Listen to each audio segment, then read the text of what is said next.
এই দুনিয়ার পুরো জীবনটা এটা হচ্ছে লালসাময় একটা জীবন, লোভ, মরিচিকা, মায়াজাল।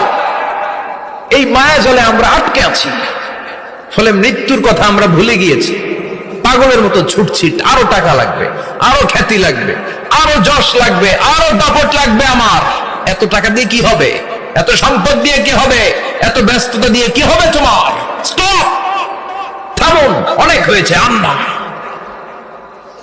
থামুন, take a rest and think about death.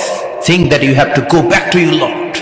একটু বসেন না, একটু ভাবেন যে আমাকে চলে যেতে হবে, চলে যেতে হবে। এই কোলাহল, এই ব্যস্ততা, এগুলো থাকবে, থাকবো না আমি। সাইয়েদনা ওমর ফারুক বলেছেন, মুতু ক্বাবলা আন তামুতু, মরার আগে একবার মরো। হাসিবু ক্বাবলা আন তুহাসাবু আলাইকুম, তোমার হিসাব নেওয়ার আগে তুমি একবার নিজের হিসাবটা করো না।